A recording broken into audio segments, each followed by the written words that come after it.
Today I decided that having a teacher is good.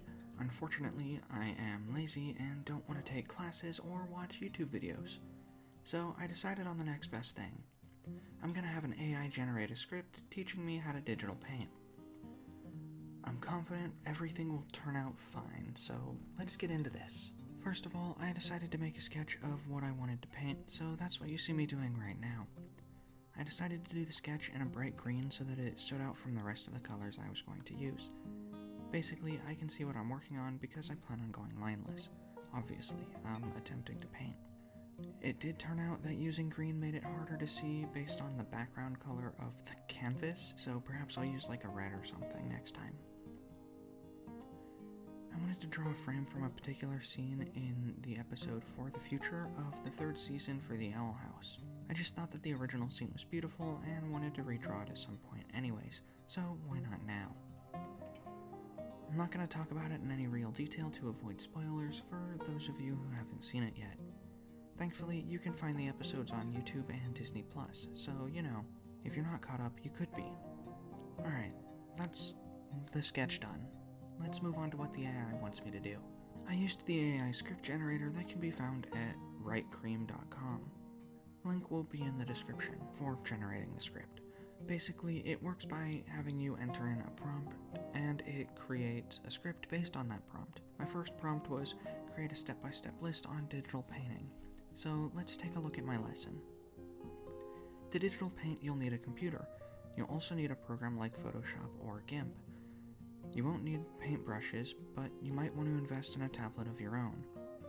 You'll also need a surface to work on, like a canvas or a piece of paper. The most important thing is to have a clear mind, so you'll have to clear the clutter from your thoughts. This is a great way to relieve stress. Oh no, I can't use all of my paintbrushes I bought for this project? Okay. Covering some basics and giving you a reason to try painting, that's fine, but not quite helpful. It's only one set of the instructions, so let's keep going. Step 1. Download art software. There are a number of different software options available. Some of the most popular are Adobe Photoshop, Coral Painter, and Art Rage. I've never heard of two of those. Some art software is free while others require a subscription. Fair enough. Step 2. Select brushes. Brushes can make or break digital painting. There are many different types of brushes available, including hard, natural, and synthetic. Hard brushes are the most commonly used, as they are typically used to create hard edges. Natural brushes create a softer look, while synthetic brushes are made of synthetic fibers that are designed to mimic real hair or fur. I think at this point the AI was starting to get a bit confused on what brushes were in terms of actual painting and what a brush on a painting program is. But, that's fine. That's just minor details. Let's keep going. Step 3. Download a canvas. I'm pretty sure they mean create a canvas, but whatever. You can use a canvas that is already the size you need, or you can create one on your computer. If your canvas is too big, it'll take longer to load, so it's best to create one specifically for the size you need. Step 4. Begin painting. Use your computer mouse to select the color you want to paint with, and then use the brush you selected to paint on the canvas. Seriously? That's just... The last step is just paint. You're not gonna tell me any techniques? Okay, maybe I need a new prompt that gives some more skills to try. The next prompt I went with was create a lesson on digital painting. Now give me some tips. Learning how to paint digitally can seem overwhelming at first. It's not hard though.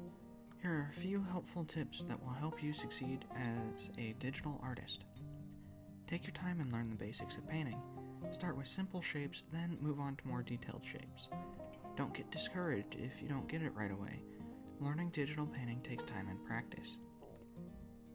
Create a workspace where you can focus on the task at hand.